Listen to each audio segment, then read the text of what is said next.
Hello everyone. तो number system में हमने परिमेय संख्याओं और अपरिमेय संख्याओं से संबंधित प्रश्न किए थे। उसके अलावा हमारे प्राकृत संख्या और जो रियल नंबर था, वास्तविक संख्या था, उनसे भी संबंधित हमने मिक्स वाले प्रश्न किए थे, है ना। अभी हम कुछ और संख्याओं के बारे में देखेंगे। वो सारी जो संख्याएं थी, उनका पूरा का पूरा एक सेट बनता है जो कि हमारी बेसिक संख्याएं हैं।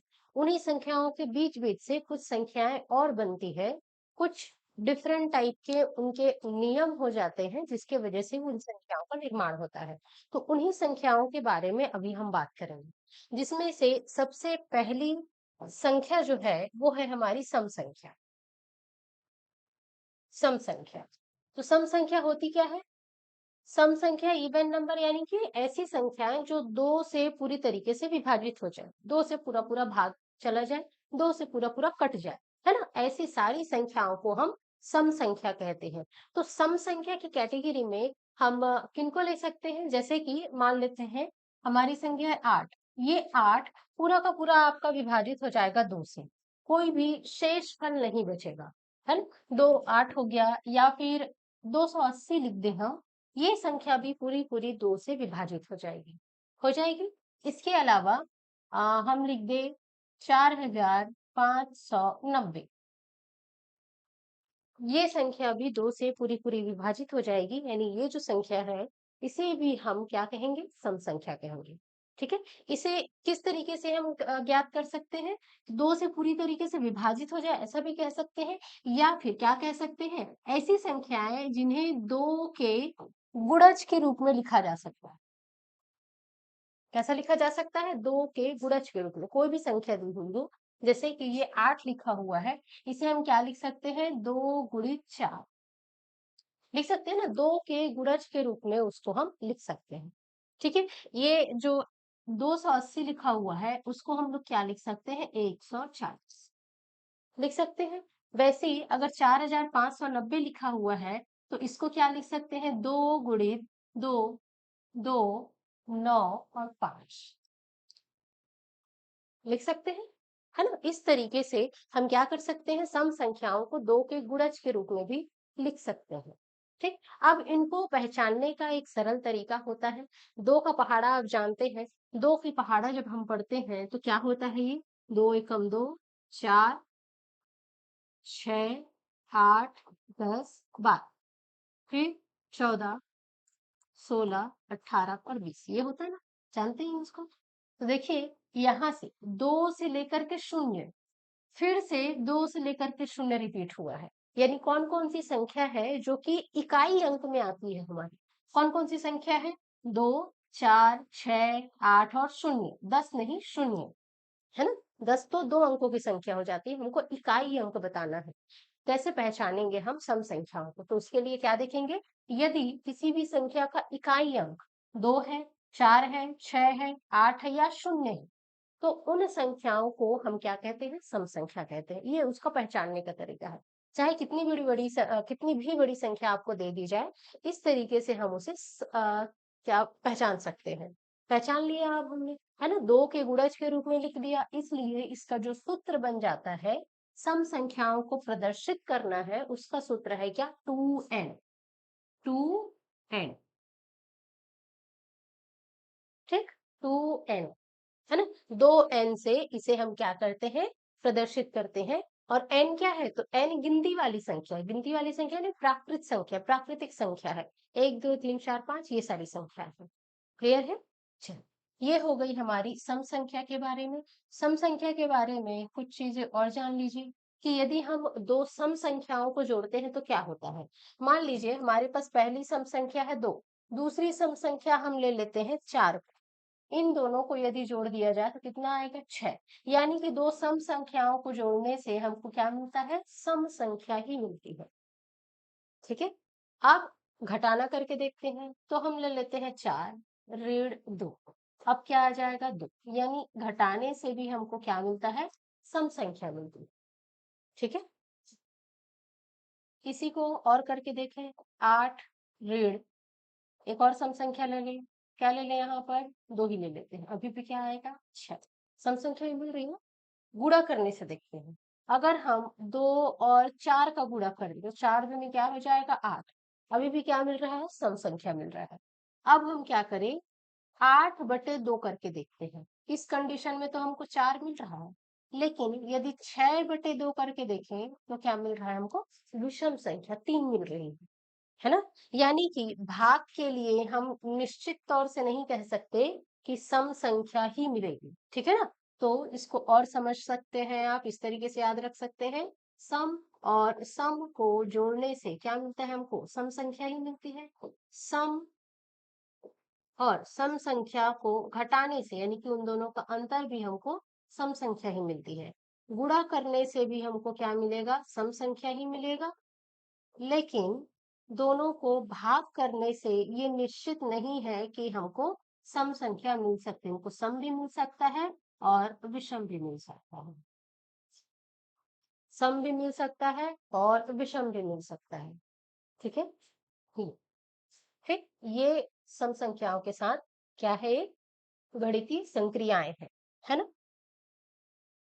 हमको एक टाइप का प्रश्न और पूछा जाता है, वो प्रश्न कैसे पूछा जाता है कि n सम संख्याओं का योगफल, m सम संख्याओं का योगफल क्या होता है, क्या होता है ये, तो इसका सूत्र होता है क्या, n+1। किससे प्रदर्शित करते हैं, किससे ज्ञात करते हैं, n+1। ठीक है, ये कुछ चीजें आप सम संख्या के बारे में याद रखेंगे, उनसे प्रश्न पूछे जाते हैं, ठीक है। अब आते हैं हमारे विषम संख्याओं में। विषम संख्याओं में क्या होगा, ऐसी सम संख्या जो कि 2 से विभाजित नहीं होती है, वो सारी की सारी हमारी क्या कहलाती है, विषम संख्याएं कहलाती है। 2 से विभाजित नहीं होगी, उसे 2 के गुणज के रूप में नहीं लिखा जा सकता, है ना। ज्यादातर आप देखेंगे कि जो अकड़ी संख्याएं होती है ना, जिनका जोड़ा नहीं मिलता, वो सारी संख्याएं हमारी विषम संख्याएं कहलाती है। जैसे कि एक, एक का जोड़ा नहीं है और ये 2 से ना तो विभाजित होता है और ना ही इसे 2 के गुणज के रूप में लिखा जा सकता है। वैसे ही 3, 3 क्या है, हमारा विषम संख्या है। ये भी उसी प्रकार का गुण धारण करता है कि ना तो ये 2 से विभाजित होती है और ना ही इसे 2 के गुणज के रूप में लिखा जा सकता है। इसी प्रकार से आपका 5, 7, 9, 11, 13 इस तरीके की जो संख्याएं होती है वो क्या कहलाती है, आपकी विषम संख्या कहलाती है। क्लियर है, चलो। अब इसको हम प्रदर्शित कैसे करेंगे, तो देखिए जैसे 3 लिखना है हमें, या थोड़ा बड़ा संख्या ले लेते हैं, 3 के बजाय हम ले लेते हैं यहाँ पर 9। 9 लिखना है हमें, तो 9 को क्या लिखा जा सकता है, 8 या 10 ऋण 1, इस प्रकार लिखेंगे। 10 ऋण 1 ऐसे लिखेंगे ना। अब इस 10 ऋण 1 को क्या लिख सकते हैं आप, 2 गुणित 5 ऋण 1 लिख सकते हैं। अब इससे फॉर्मूला बनाते हैं, तो 2 का 2 ही रहेगा। ये 5 क्या है, 5 लिखा है n की जगह पे, 2n याद है ना। ये हमारा पूरा सम संख्या बन गया, ये 10 भी सम संख्या है। तो 10 में से या सम संख्या में से यदि -1 कर दिया जाए, सम संख्या में से यदि -1 कर दिया जाए, या फिर इसी में अगर देखा जाए, इसको 8 धन 1 भी लिख सकते हैं, है ना। और इसको क्या लिख सकते हैं, 2 गुणित 4 धन 1, यानी कि 2n धन 1 इस तरीके से भी लिख सकते हैं, ठीक है ना। तो या तो सम संख्याओं में एक घटा दिया जाए या फिर सम संख्याओं में एक जोड़ दिया जाए, तो हमको क्या मिलता है, विषम संख्या मिलती है। लेकिन ये 2 सूत्र में से हमको केवल एक सूत्र लेना है, और जो मान्य सूत्र है वो ये वाला है, कौन सा वाला, माइनस वाला, 2n-1 वाला। अब ये ऐसा क्यों है 2n-1 वाला, क्योंकि n की वैल्यू हम कहाँ से लेते हैं, 1 से काउंट करते हैं, 1 2 3 4 इस तरीके से, ठीक है। तो 1 से जब काउंट करते हैं, हम देखे हैं क्या कि जो सबसे छोटी विषम संख्या हमको दिख रही है वो 1 है, तो 1 आना चाहिए, सबसे पहला 1 आना चाहिए। तो n की जगह पे यहाँ पर 1 रखेंगे तो क्या हो जाएगा, 2 गुणित 1 ऋण 1, यानी कि 2 ऋण 1 बराबर 1, ठीक। वही चीज अगर यहाँ पे रखी जाए, n बराबर 1 यहाँ पे रखा जाए, तो क्या हो जाएगा आपका, 2 गुणित 1 धन 1, यानी 2 धन 1 बराबर 3 हो जाएगा। तो हमारा जो विषम संख्या होगा वो 3 से स्टार्ट होगा, जबकि हमारी जो विषम संख्याएं हैं वो स्टार्ट कहाँ से होती है, 1 से होती है। ठीक है ना? तो इस सूत्र को ना लेकर के रिप्रेजेंट कर सकते हैं, वैसा कोई दिक्कत नहीं है ना, लेकिन हमको स्टार्टिंग से लेना रहता है, इसलिए हम रिप्रेजेंटेशन इस वाले सूत्र से करते हैं, 2n-1 से। ठीक है ना? तो सूत्र किस रूप में, सूत्र यानी कि उसको किस रूप में हम प्रदर्शित कर सकते हैं, उसका नोटेशन भी आप कह सकते हैं इसको, 2n-1 के रूप में इसे प्रदर्शित किया जाता है। किनको? विषम संख्याओं को। ठीक है, चलिए उदाहरण आपको समझ में आ गया होगा, कितनी भी सारी चीजें हो, है ना। अब इनको पहचानेंगे कैसे, तो लास्ट में जो इकाई का अंक होता है ना, वो ऐसी होना चाहिए आंकड़े के रूप में, 1, 3, 9, 4, 4 नहीं 5, आपका 11, 13, 17, इस तरीके से संख्याएं होंगी।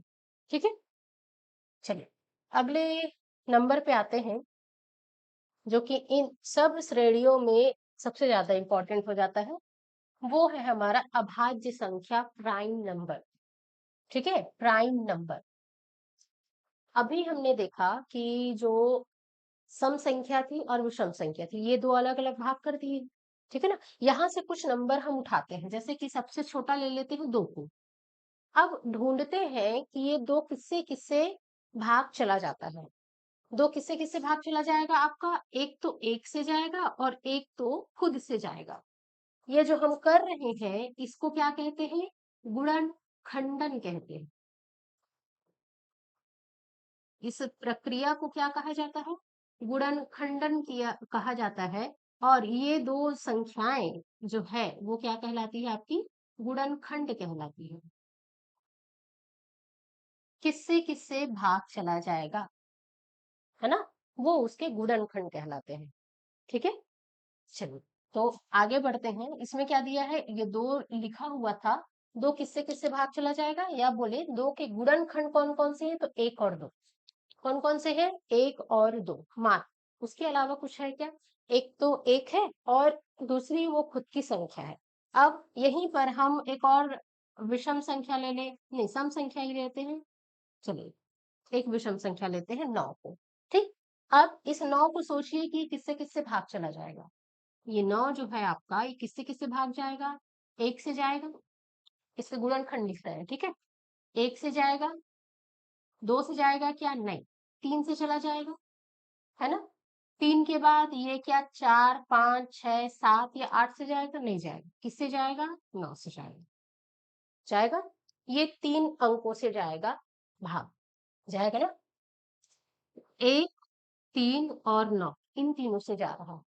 ठीक है, गुणनखंड निकालना आ गया, किस तरीके से गुणनखंड निकालते हैं उसका। ठीक, अब देखिए ये जो संख्या है ये 3 अंकों से भाग जा रही है, एक तो 1 से जा रही है, एक तो 3 से जा रही है और खुद से भी जा रही है। ठीक, अब परिभाषा में आते हैं हम अभाज्य संख्या की। तो अभाज्य संख्या वे संख्याएं होती है जो 1 से भाग जाती है और खुद से भाग जाती है, सिर्फ 2 चीजों से भाग जाएगी, किससे किससे, 1 से और किससे, खुद से। उसके अलावा किसी भी संख्या से वो कभी भी भाग नहीं जाएगी, इसको ध्यान रखें। ठीक है ना, कभी भी वो किसी और संख्या से भाग नहीं जाएगी। ठीक, चलिए तो इसके हिसाब से, परिभाषा के हिसाब से ये जो 2 है वो हमारा प्राइम नंबर है, प्राइम नंबर है।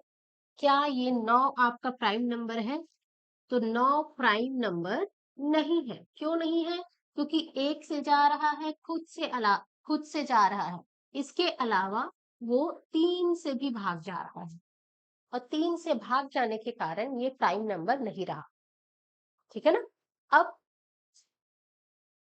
देखें तो हम एक एक की बात करते हैं। सबसे जो पहला अंक होता है हमारा वो क्या होता है, 1 होता है ना।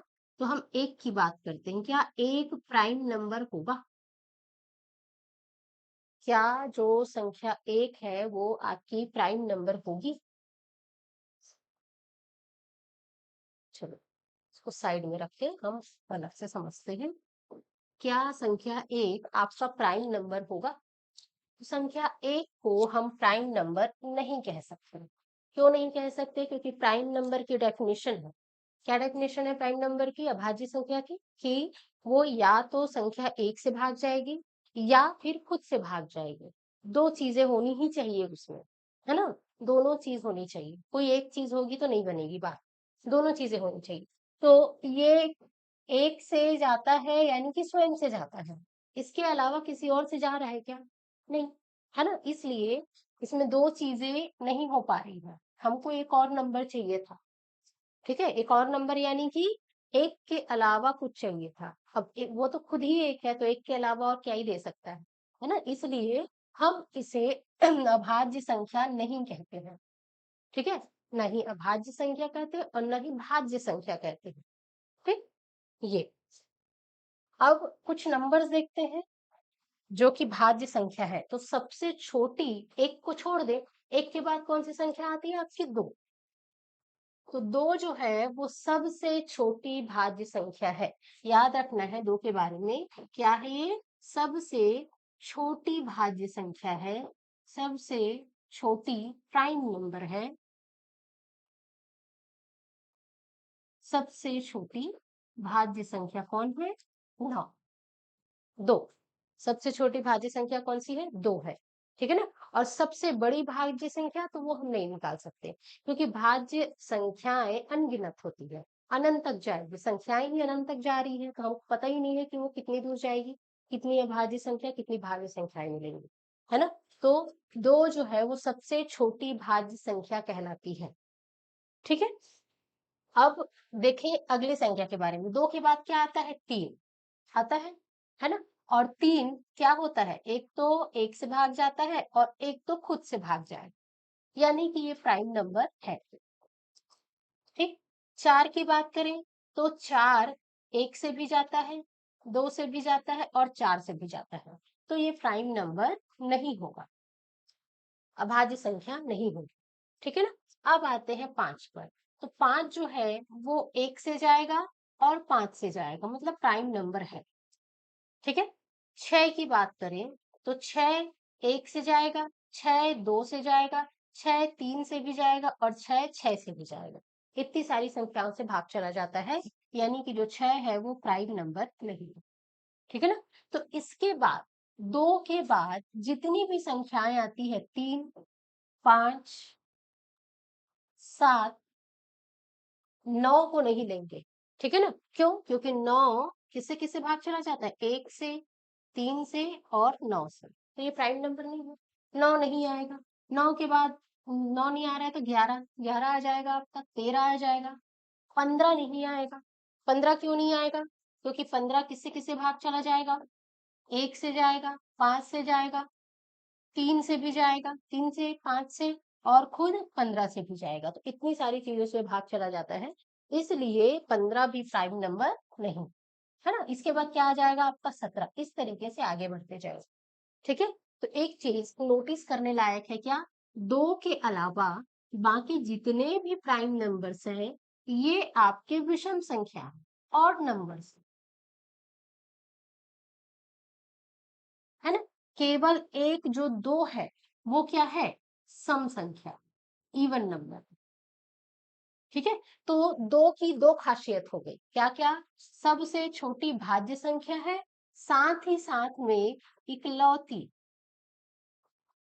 इकलौती समभाज्य संख्या है। याद रखेंगे इसको, ठीक है? सम अभाज्य, भाज्य हो गया अभाज्य, अभाज्य संख्या है। क्या है? इकलौती सम अभाज्य संख्या है प्राइम नंबर। ठीक है ना?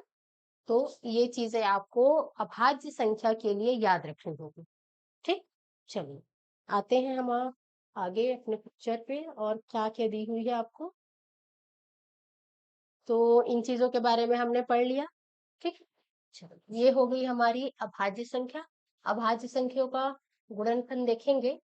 पहले हम और जो नंबर्स हैं उनको देख लेते हैं।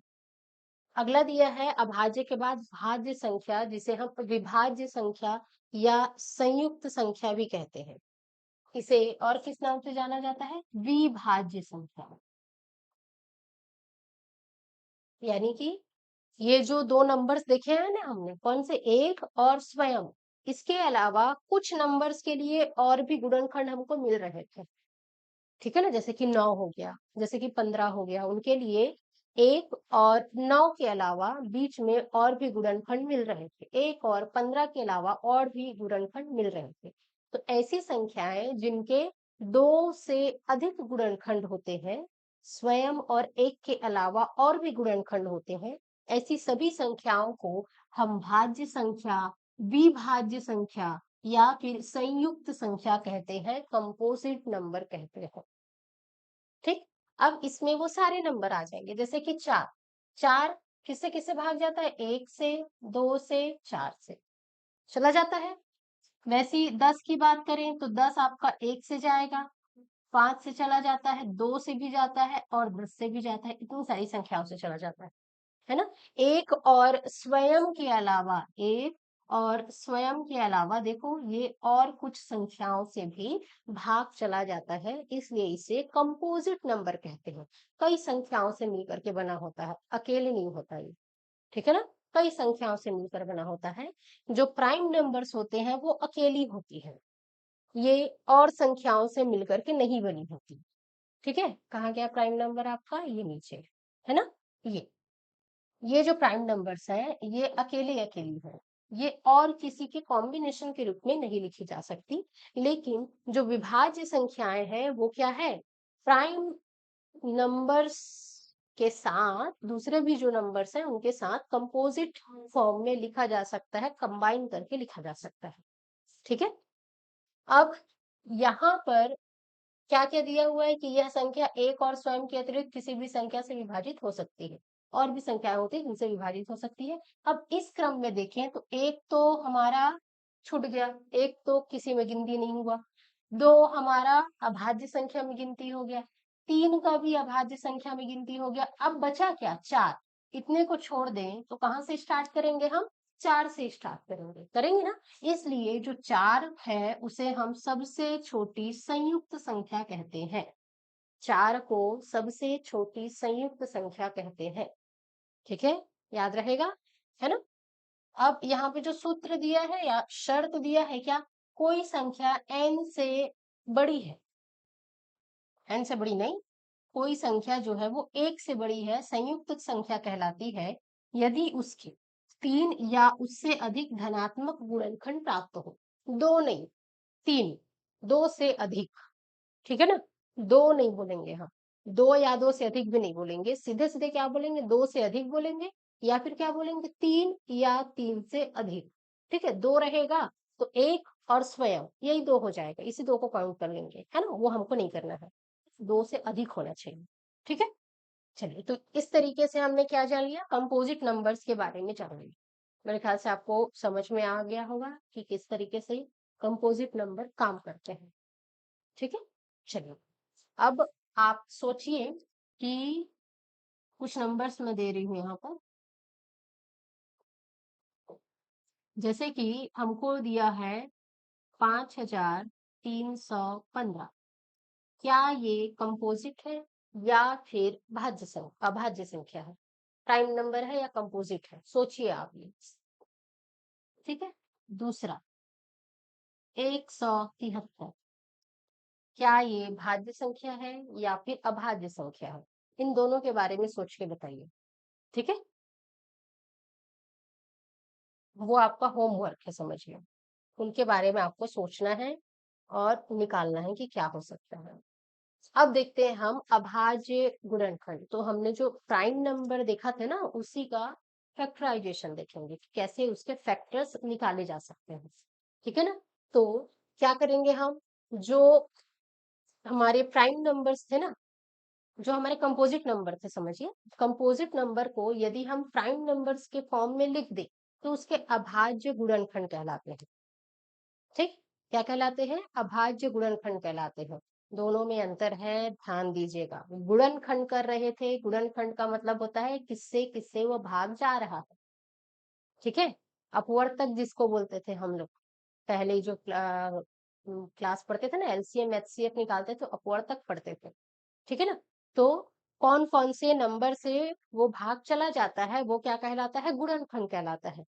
लेकिन उसमें क्या होता था, जैसे हमारा 18 दिया हुआ है, 18 किससे किससे भाग चला जाएगा आपका, 1 से जाएगा, 2 से जाएगा, 3 से जाएगा, 4 और 5 से नहीं जाएगा, 6 से चला जाएगा और फिर 9 से जाएगा और लास्ट में 18 से जाएगा। इतने सारे नंबर से वो भाग जा रहा है, ठीक है ना।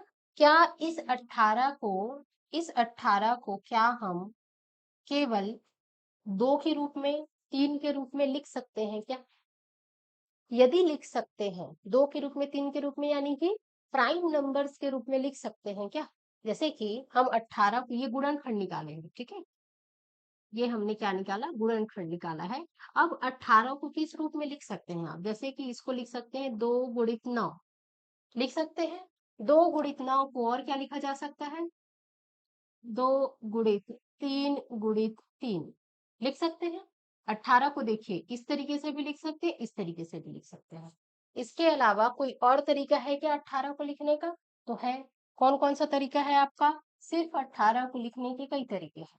जैसे कि हमने लिखा 2 गुणित 9, 2 गुणित 3 गुणित 3, ऐसा भी लिख दिया। इसके अलावा इसको हम लिख सकते हैं 3 गुणित 6, 6 3 18 होता है ना।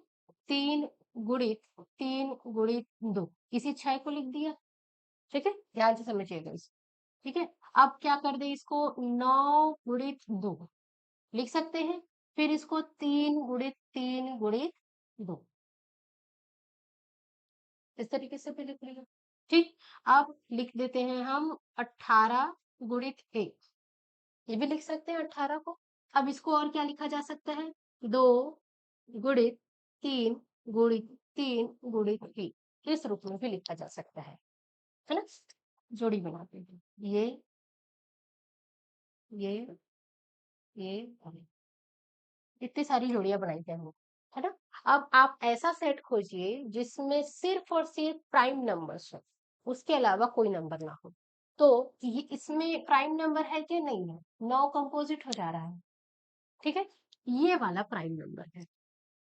2 भी प्राइम नंबर है, 3 भी प्राइम नंबर है ना, अभाज्य संख्या है। 3 और 6, 6 कंपोजिट हो जा रहा है, लेकिन ये जो नीचे वाला है ये प्राइम नंबर, करेक्ट। यहाँ देखिए 9 कंपोजिट है, ये प्राइम नंबर है, ये कंपोजिट हो गया 18, और यहाँ पर एक की वजह से ये प्राइम नंबर नहीं रहा, है ना। अगर उस एक को हटा दे तो आराम से प्राइम नंबर बन जाएगा, ठीक है।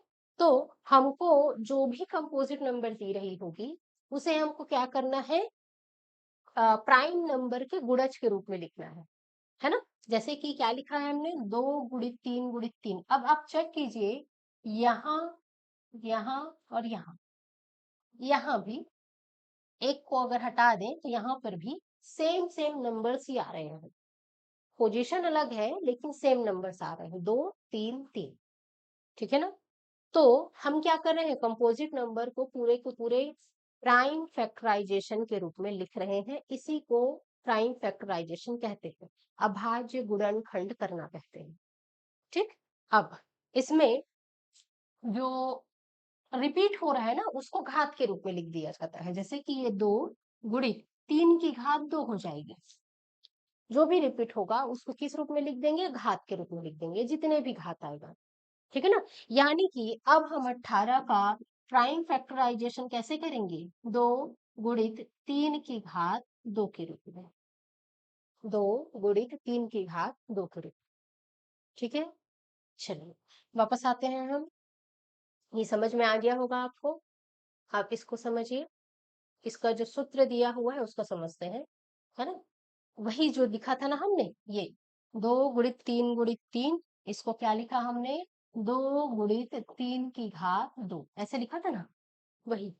चलिए, किसी भी संयुक्त संख्या n को अभाज्य संख्याओं के गुणनफल के रूप में इस प्रकार लिखा जा सकता है, कैसे, इस तरीके से, n बराबर, n बराबर यानी वो संख्या बराबर, वो कंपोजिट नंबर बराबर p1 ए की घात a1, p1 a1, p2 a2, p3 की घात a3, इसी तरीके से लास्ट जितना भी जाएगा उतना, ठीक। अब ये छोटा नंबर है, इसका आसानी से आपने क्या कर लिया कि कौन-कौन से संख्याओं से भाग जा रहा है, इस तरीके से आपने निकाल लिया, है ना? अब कुछ बड़ी संख्याएँ होती हैं, कुछ बड़ी संख्याओं में जैसे कि हम देखें, बड़ी संख्या में हम ले लेते हैं 120 को ही ले लेते हैं, ज़्यादा बड़ा ना लेके, जल्दी सॉल्व करने के लिए 120 को। अब इसका गुणनखंड करना है कि 120 किससे-किससे भाग जाएगा। तो गुणनखंड करने का एक लघुत्तम लघुत्तम जब निकालते हैं तब भी गुणनखंड करते हैं हम, है ना? तो ये गुणनखंड करने का एक विधि इस तरीके से है। ध्यान से समझिएगा इस विधि को जिनको नहीं आता है, और जो मैथ्स वाले पहले से मैथ्स पढ़ चुके हैं, जिनका अच्छा है मैथ्स, उनको तो आसानी से समझ में आ जाता होगा, है ना? चलिए, तो हमको इसको 2 से भाग देना है। तो इसमें क्या करते हैं हम, 120 को 2 से भाग दे रहे हैं। कितनी बार में चला जाएगा? 2 छक्की 12 और 2 शून्य शून्य, कितनी बार में चला गया ये? 60। अब इसको लिखेंगे कैसे आप? तो 1 और 2 लिखा है ना, 1 तो 2 से भाग जाएगा नहीं, तो जोड़ी लेना पड़ेगा 12 का, है ना? तो 12 कितनी बार में जाएगा? 6 बार में। शून्य का कुछ नहीं किया जा सकता, शून्य शून्य ही रहेगा, शून्य शून्य बार में भाग चला जाएगा। ठीक, अब ये 60 फिर से तब तक करेंगे जब तक कि वो 2 से भाग जाते ही जा रहा है, तब तक 2 से भाग करेंगे, ठीक है ना? सबसे छोटे, हमको प्राइम नंबर से ही भाग करना है और किसी नंबर से नहीं करना है। हम चेक कर रहे हैं क्या 120 को प्राइम फैक्टर्स के रूप में लिखा जा सकता है कि नहीं, ठीक है? चलिए, अब 2 से फिर से भाग दीजिए, तो जो 6 है वो 3 बार में भाग चला जाएगा। ठीक, अब फिर 2 से कर सकते हैं, अभी भी जो इकाई अंक है वो शून्य है। हम जानते हैं कि 0, 2, 4, 6, 8 इस क्रम में अगर रहता है, इस तरीके से अगर इकाई संख्या आती है तो उसको 2 से आसानी से भाग किया जा सकता है। अब ये कितनी बार में चला जाएगा? ये 1 और ये 5। कैसे भाग किया हमने? ये 30 लिखा हुआ है, ठीक है? 2 एकम 2 और ये 10, तो ये 5, 15 बार में चला गया। इसके बाद ये किससे चला जाएगा? अब ये 2 से नहीं जाएगा, ठीक है ना? अब ये किससे जाएगा? 3 से जाएगा। तो 3 पंचे 15 हो गया और ये 5 एकम 5 हो गया। यानी 120 को हम किस रूप में लिख सकते हैं? 2 गुणित 1, 2, 3, 3 बार 2 है आपका, 3 गुणित 5 इस तरीके से लिख सकते, ठीक है ना?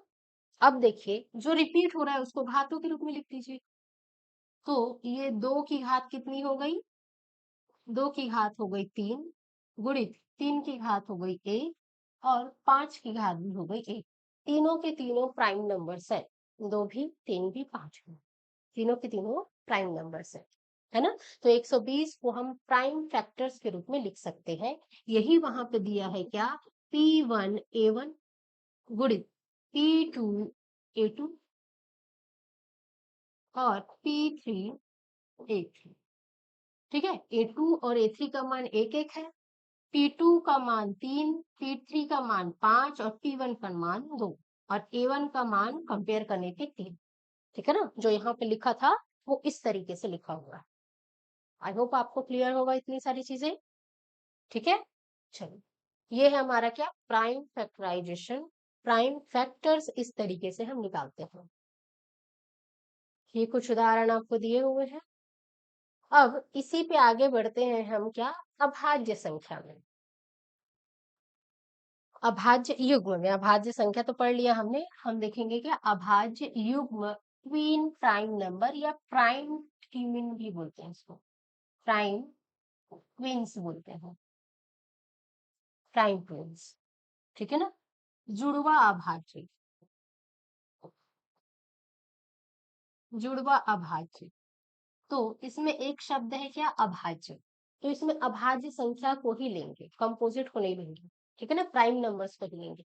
तो ऐसे दो प्राइम नंबर जिनको आपस में यदि घटा दिया जाए तो 2 प्राप्त होता है। आपको ये याद रखना पड़ेगा, है ना? इसके पीछे और कोई चीज नहीं है।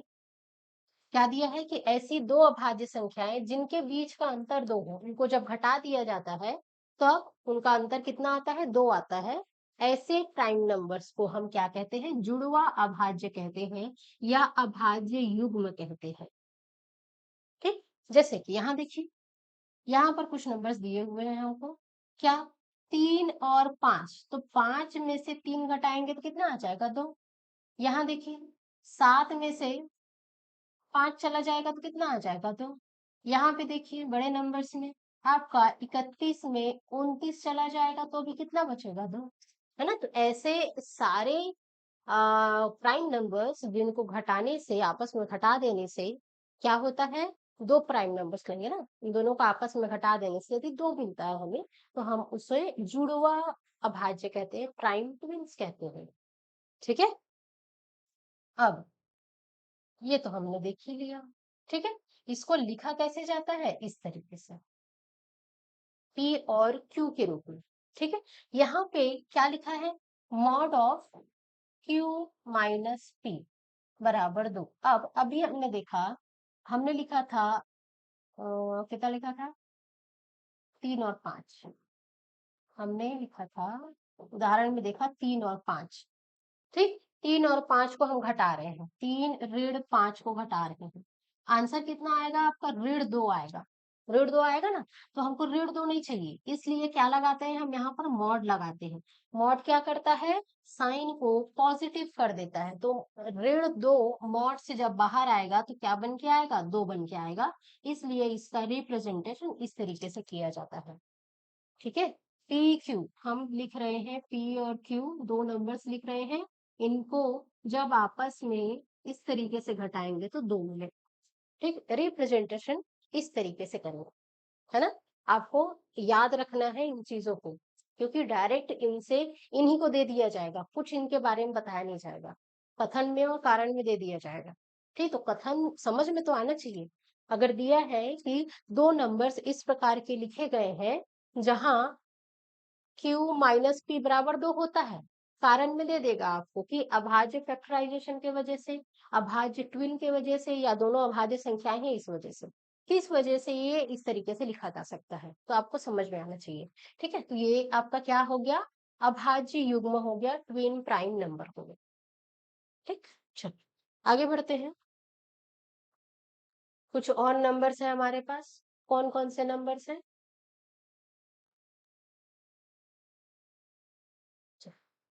एक है हमारे पास क्या? परफेक्ट नंबर, संपूर्ण संख्या। संपूर्ण संख्या, तो संपूर्ण संख्या यानी कि जितने भी गुणनखंड होंगे ना, है ना, उनको जब आपस में जोड़ दिया जाता है तो वही नंबर हमको फिर से प्राप्त हो जाता है। ऐसे संख्या को क्या कहेंगे हम? परफेक्ट नंबर कहेंगे, परफेक्ट नंबर या संपूर्ण संख्या कहते हैं।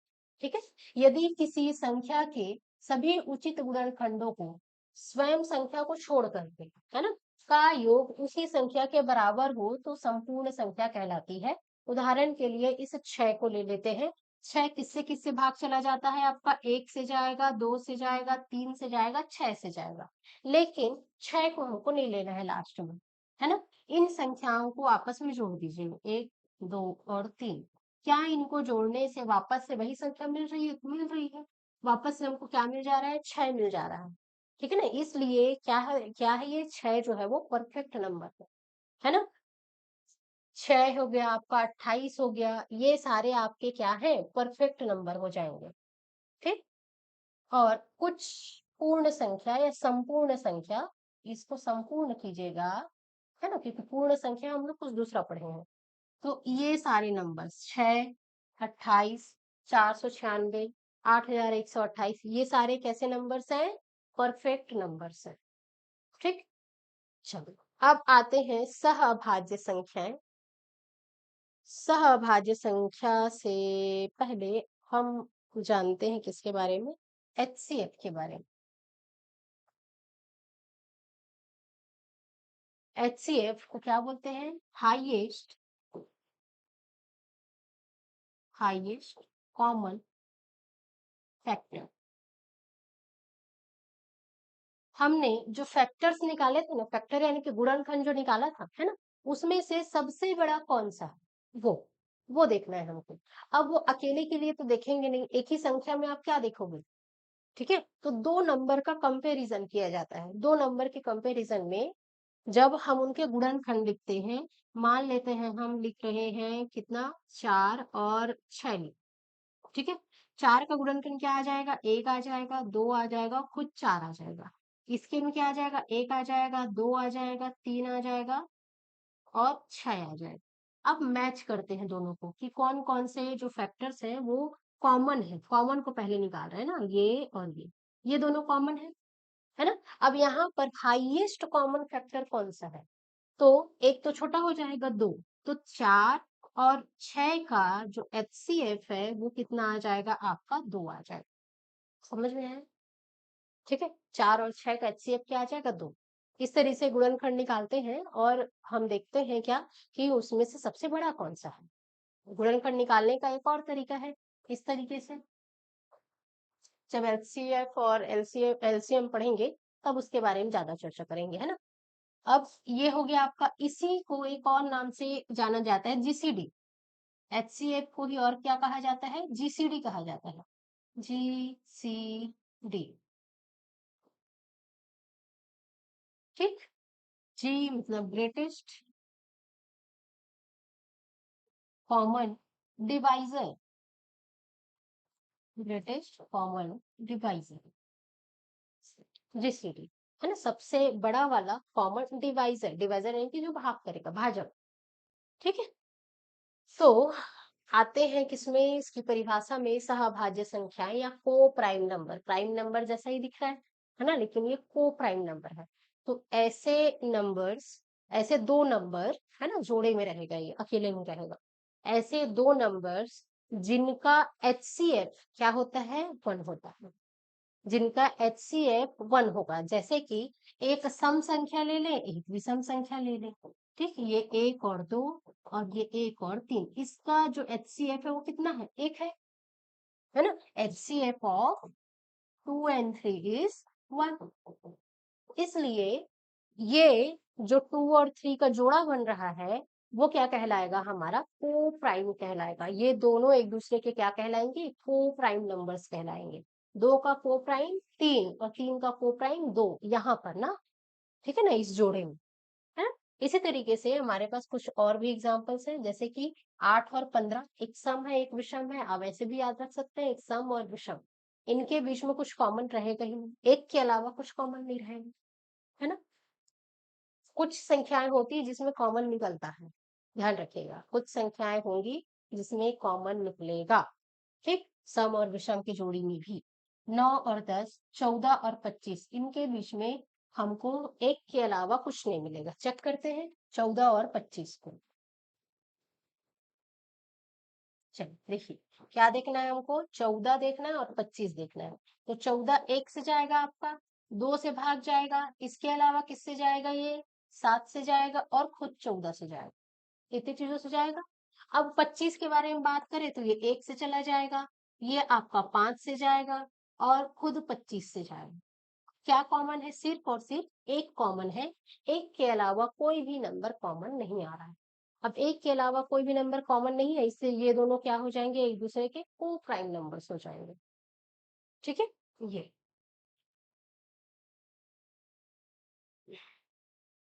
अब यहाँ एक चीज नोट है, नोट में लिखा हुआ है कि जो को प्राइम नंबर्स होते हैं, जरूरी नहीं कि अभाज्य संख्या भी हो। 8 और 15 दोनों अभाज्य संख्या नहीं है, कंपोजिट नंबर, है ना। अभाज्य संख्या हो, प्राइम नंबर हो, ऐसा जरूरी नहीं। ठीक है, चलिए अब एक और नंबर देखते हैं जिसमें से चांसेस कम है, लेकिन एक बार बस देख लेते हैं रफली।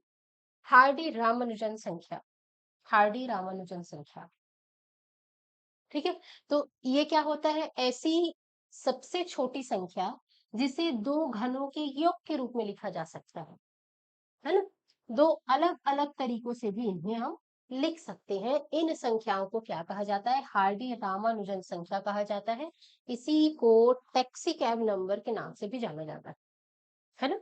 इसके बारे में बस जानिए, ज्यादा कुछ नहीं है इसमें। ठीक, हमारी जो मेन संख्याएं हैं ये को प्राइम है, प्राइम फैक्टराइजेशन है, उनसे बहुत सारे प्रश्न हमको पूछे जाते हैं।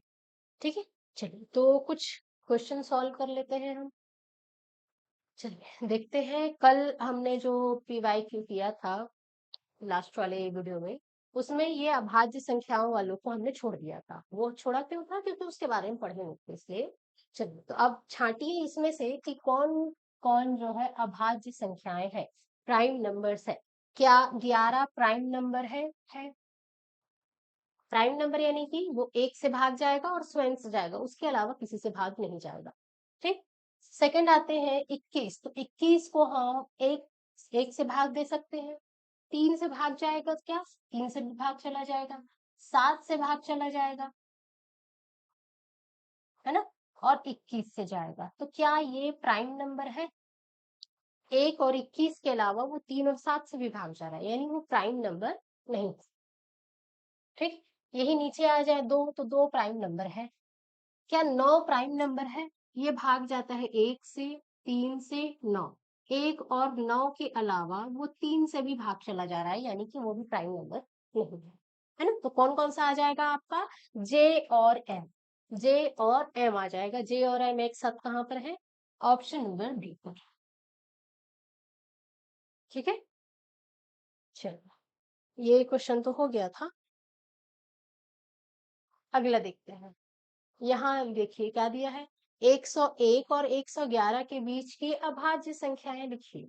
101 और 111 के बीच में, तो सिंपली क्या करना है आपको, कौन कौन सी संख्या है उसको देखनी है ना। क्या वो किसी से भाग जाएगी, नहीं जाएगी, तो उसको हमको क्या कर देना है, लिख देना। अब देखिए यहाँ पर ये शून्य है ना, शून्य, अंत में शून्य दिया है, इकाई में शून्य दिया, यानी वो 2 से भाग चली जाएगी।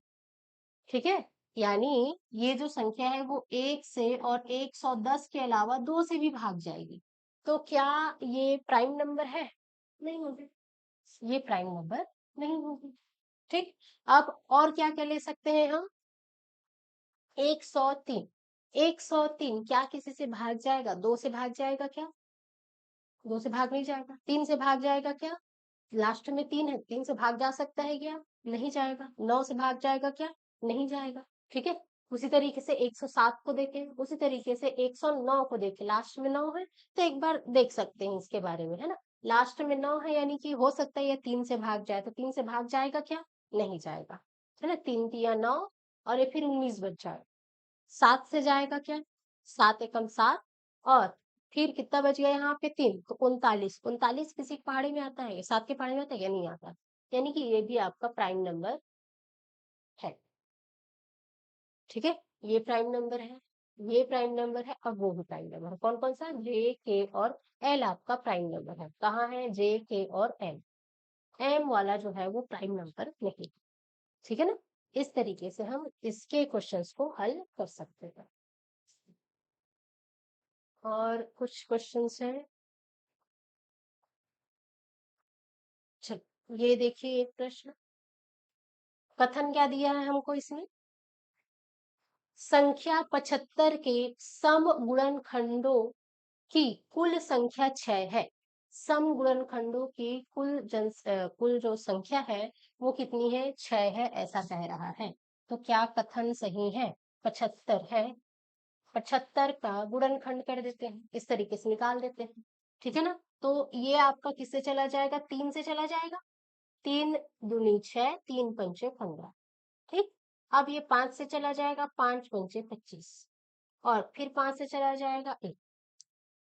ठीक है, तो हम 75 को किस रूप में लिख सकते हैं? फैक्टराइजेशन के रूप में लिखेंगे तो, गुणनखंडों के रूप में लिखेंगे तो 3 गुणित 5 गुणित 5, इस तरीके से लिख सकते हैं।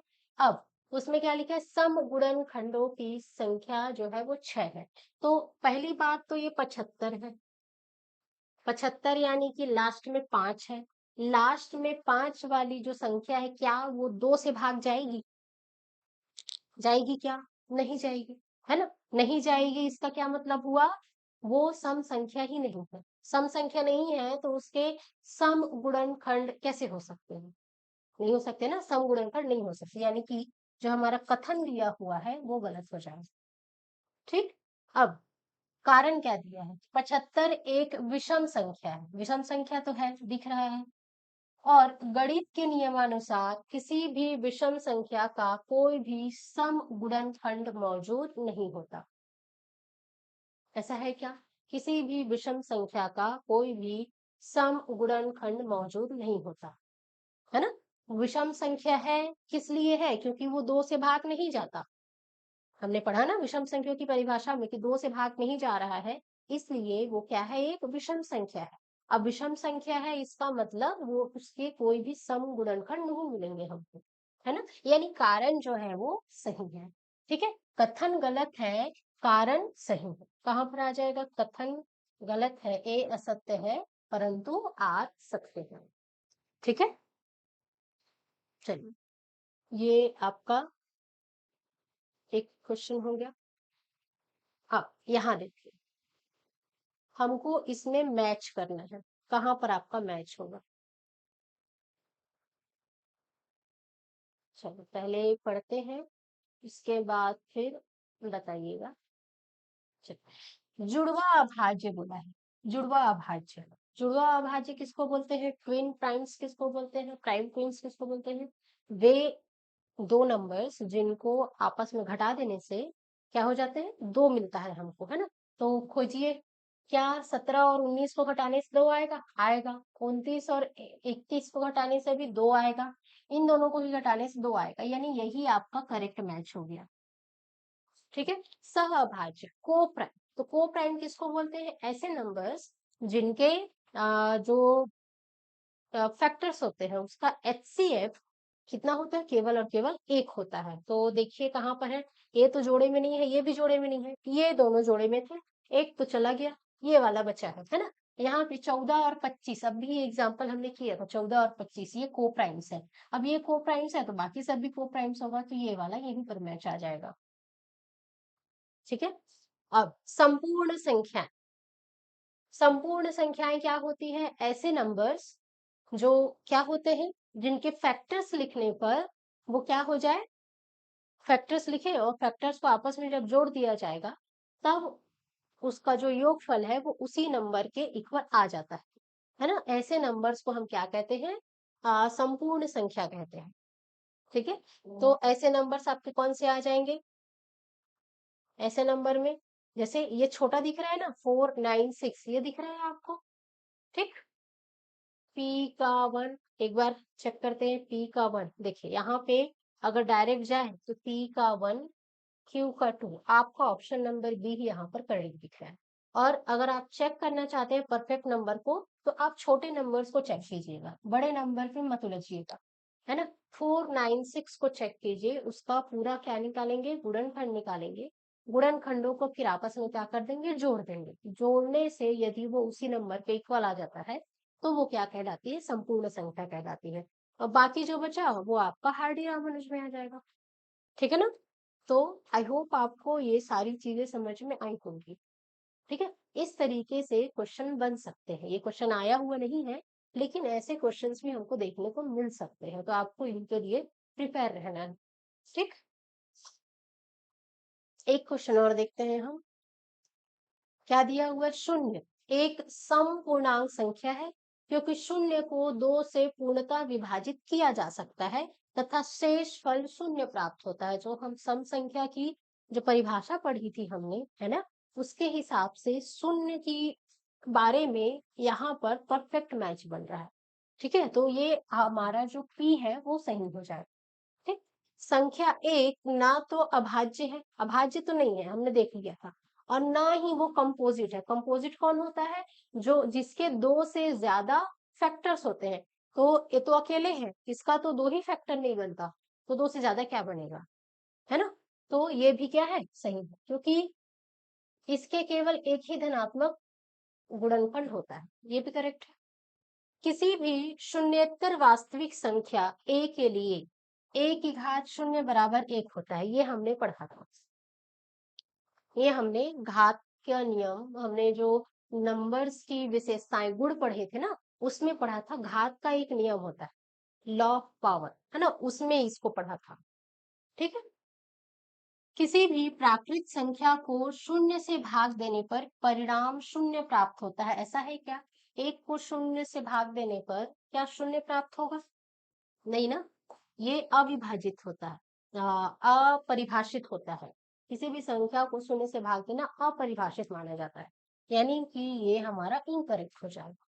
ठीक, चलिए अगला, पी क्यू आर सही है। टी के बारे में और देखते हैं।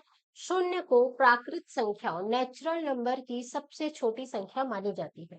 शून्य को, प्राकृत संख्या आपका जो नेचुरल नंबर है वो कहाँ से स्टार्ट होता है? एक से। एक, दो, तीन, चार, इसमें शून्य नहीं होता, तो शून्य तो प्राकृत संख्याओं में होता ही नहीं, और उसमें नहीं होता, यानी कि ये भी आपका ऑप्शन गलत है। क्या आ जाएगा आपका? पी, क्यू और आर। चलो कहाँ पर है आपका पी, क्यू और आर? सकते हैं, ये option number A, P, Q और आर आपका सकते हैं। ठीक है, इस तरीके से इसमें से प्रश्न पूछे जाते हैं, इसी तरीके से हम इनके प्रश्नों को हल करें। ठीक, तो ये इनसे रिलेटेड जो और भी हमारे नंबर्स बचे थे उनसे रिलेटेड ये थ्योरी और साथ में एमसीक्यू, कुछ क्वेश्चंस यहाँ पे आपको कराए गए हैं। कुछ क्वेश्चंस को हम क्या करेंगे, कंबाइंड फॉर्म में देखेंगे, जो दूसरे चीजों के साथ में मिक्स होकर के पूछी जाती है, उसको जब हम प्रैक्टिस सेशन करेंगे उस टाइम पर देखेंगे, है ना। चलो फिर अगली क्लास में मिलते हैं, तब तक इसकी प्रैक्टिस कीजिए, जो नंबर्स आपको इंपॉर्टेंट बताए गए हैं उनको अच्छे से आप याद रखेंगे, और कुछ नंबर्स उसमें आप ढूंढेंगे। ठीक है।